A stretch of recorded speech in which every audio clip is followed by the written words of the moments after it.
의사로서의 양심이 있다면 절대 할 수 없는 일이다.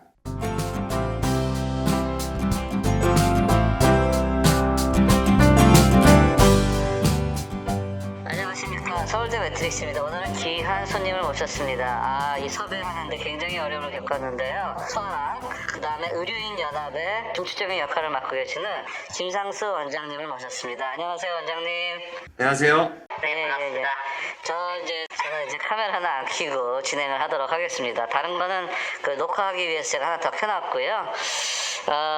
원장님께서 오늘 이렇게 어려운 또 접속을 해주셨는데, 원장님 영상들 이렇게 보면은, 소위 글로벌리스트나 뭐 어떤 그런 세력에 대해서 많이 말씀을 하시더라고요. 과거에 그랬었죠. 요즘엔 잘 안 하고.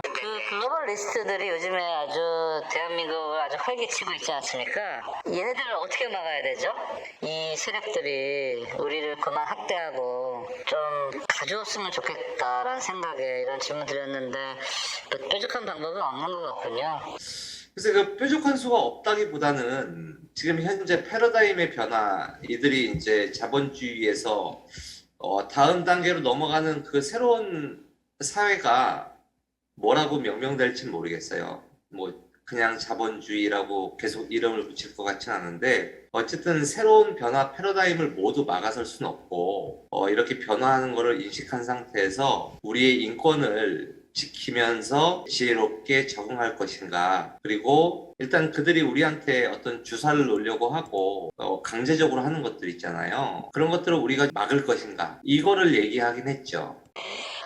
두 번째 질문은 약간 의학적인 질문인데 최근에 노바백신은 안전하대 이러면서 접종 안 한 사람한테 노바백신 맞지 그래? 라고 하는데 저는 이게 또 하나의 사기 같은 냄새가 나는데 노바백신에 대해서 저보다는 더 많이 하실 것 같아가지고 의견 여쭙습니다. 예, 그 노바백스에 대한 백신은 제가 영상으로는 다루지 않았는데요.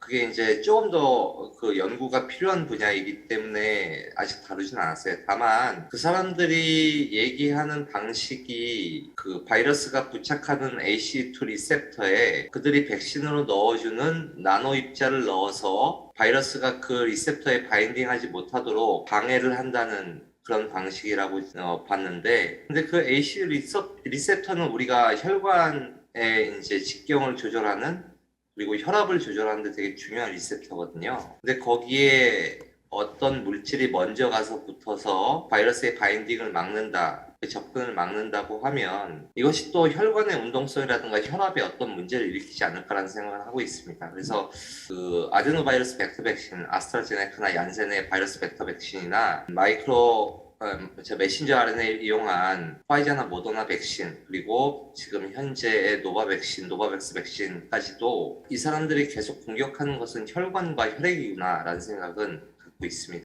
네, 결국에는 뭐 노바백스도 방식은 다르지만 시험용이고 그 다음에 이거 실제로는 약간 좀 냄새가 나는 그런 거네요. 그건 너무나 당연한 게 여태까지 해온 것들이 있는데 이 사람들이 갑자기 착해지지는 않을 것 같아서요.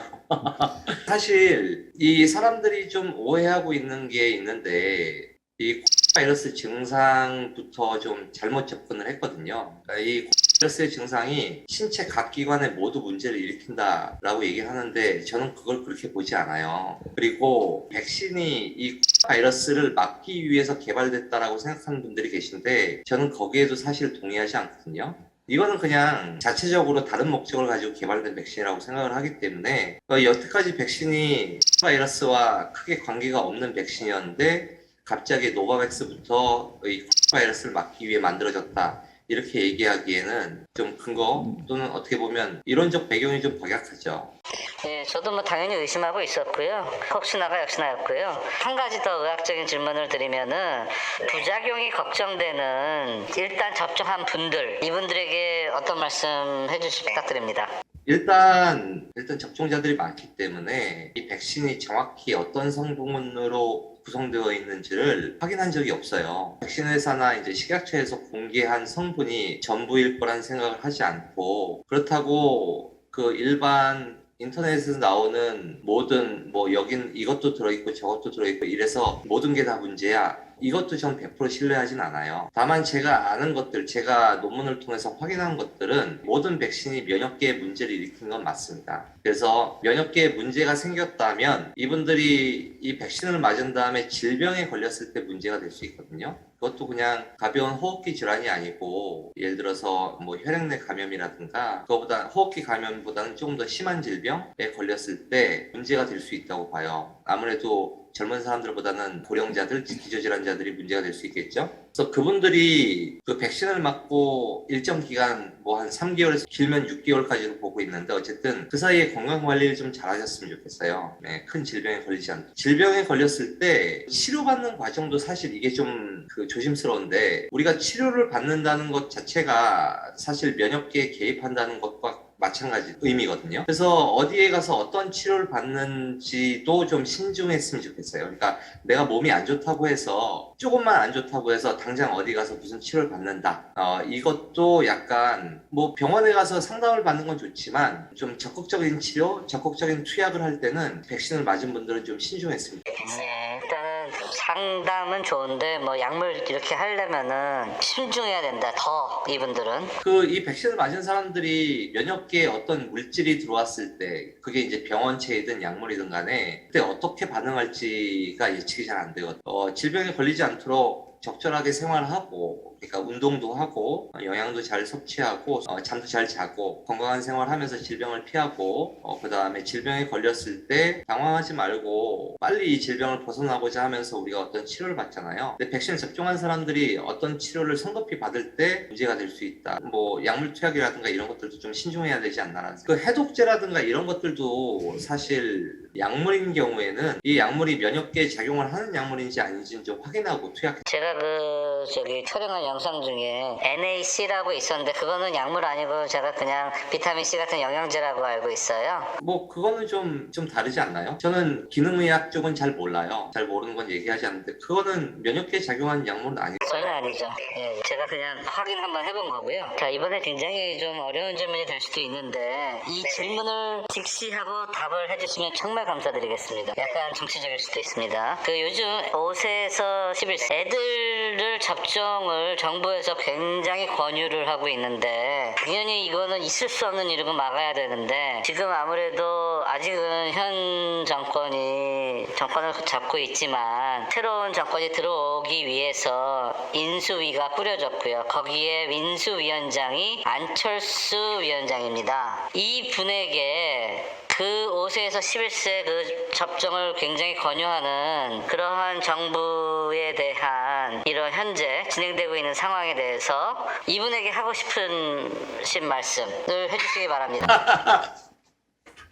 아니 안철수 위원장에게 제가 얘기를 하라고요? 지금 그 당선자는요 1선에서 약간 빠져 있고요. 지금은 인수위원장이 굉장히 힘이 실리는 상황이기 때문에 의사 출신이세요. 그리고 이분이 또 그런 접종약을 굉장히 강하게 미는 그러한 행보를 보여왔기 때문에 저는 5세에서 11세 너무 걱정됩니다. 왜냐하면 패스 도입은 안 해도 얘네들 그냥 우리 국민들 잘 의심 안 하는 국민들이 80~90%거든요. 물론 애들은 좀 그래도 안 되지 않느냐라는 어머니가 그래도 한 30~40%는 돼서 뭐 한 약간 절반에 가까운 수는 경계하고 있는데 그래도 절반 이상이 그냥 추풍낙엽처럼 맞아 나갈까봐 이름도 굉장히 아름답게 지었어요. 어린이 백신이라고. 인수위원장에게 하고 싶으신 말씀 해주시기 바랍니다. 안철수 대표는 제가 군대에 있을 때 우리 군의관이셨어요. 근데 이제 컴퓨터를 위주로 하셨죠. 뭐 저는 그분이 안면이 있지만 그분이 전 사병이었기 때문에 그분이 저를 알지 못해요. 그래서 과감하게 말씀해 주시죠. 그 전에 그러면 안철수 대표 얘기하기 전에 저희 의료인연합에서는 윤석열 후보, 이재명 후보, 안철수 후보, 심상정 후보, 예전에 황교안 후보, 그러니까 경선 후보에 이낙연 후보 이분들께 다 메일을 보냈어요. 이 백신 정책은 잘못됐다. 다만 답변이 온 경우는 없었고요. 이재명 후보는 제가 재작년 초에 이 사태가 잘못됐다고 얘기할 때 그러니까 초기죠. 완전 초기. 2020년 3월 메신저를 보냈어. 땅을 담아서. 네, 그리고 김어준 씨, 주진우 기자한테도 보냈고 당연히 안철수 대표한테는 그쪽에 좀 아는 분이 있어서 선이 닿아서 좀 더 적극적으로 얘기한 적이 있어요. 근데 이분들이 다 묵묵부답이고 마이동풍 벽에 대고 얘기한 느낌. 그래서 이분한테 얘기하는 게 큰 의미가 있을까 싶기도 한데, 제가 예전에 의사의 양심이 세상을 구한다라는 글을 쓴 적이 있는데, 그 안철수 대표가 지금 현재 아직도 자기가 의사 출신이라는 것을 생각하고 있다면, 이 사태가, 이 백신이 정말 아이들한테 필요한지, 왜냐하면 필요하지 않다는 근거는 너무나 많아서 초기부터 아이들한테는 안전하다고 얘기했거든요, 이 바이러스가. 예, 근데 이제 와서, 예전에 초기에는 2020년도에는 아이들 검사조차 하지 않았고, 지금은 갑자기 신속 항원 검사라는 걸 마치 숙제 내주듯 아이들의 부모에게 내주고, 그다음에 양성만 나오면은 격리시켜서 아이들을 불편하게 하고 부모한테도 불편을 주면서 마치 백신을 맞으면 이 불편감에서 해방될 것처럼 분위기를 띄운 다음에 백신을 맞게끔 유도하는 것은 의사로서의 양심이 있다면 절대 할 수 없는 일이다.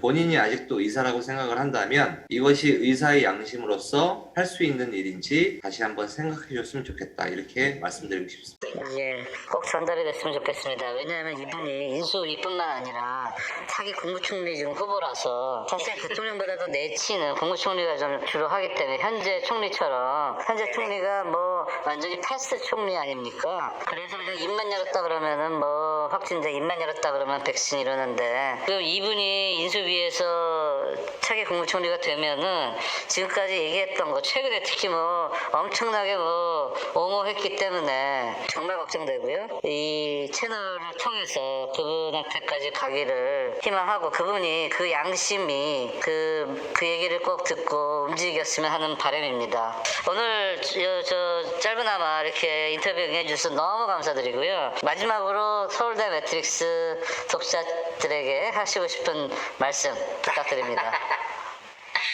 이 서울대 매트릭스라는 채널이 사실은 되게 귀한 채널입니다. 이 매트릭스에 나오는 내용들을 제가 다 동의하는 내용은 사실 아니기도 하고, 그 다음에 제가 잘 모르는 내용들도 있습니다. 하지만 예전에 카이스트 마미손이라는 분이 저한테 또 한번 저걸 보냈는데, 이렇게 이제 국내 유수의 대학의 출신 분들 또는 뭐 지금 재학하신 분들이 이런 채널을 통해서 어떻게 보면 이분들이 갖고 있는 그 학력 또는 그 학교가 주는 어떤 그 공신력이 있지 않습니까?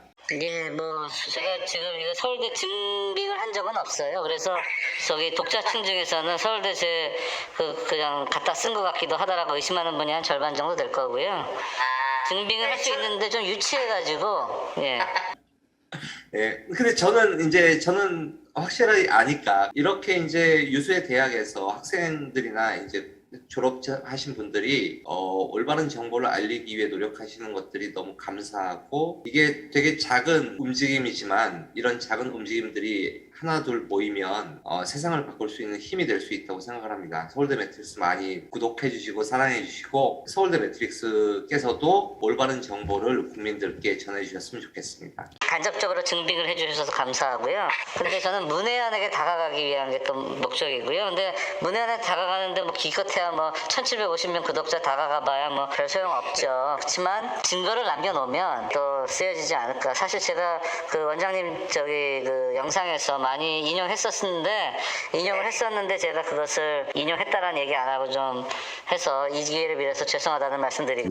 별 말씀을요. 괜찮습니다. 그리고 뭐 지금 인터뷰에 응해주신 김에 다음에도 또 나와주시기를 당연히 나오실 거라고 믿고, 또 새로운 이슈가 나오면은, 지금 저는 5세에서 11세 이거가 가장 큰 이슈인데 오늘 그 말씀 꼭 이 차기 국무총리한테 전달되기 바라고요. 다음에 이슈 나오면은 또 모시겠습니다.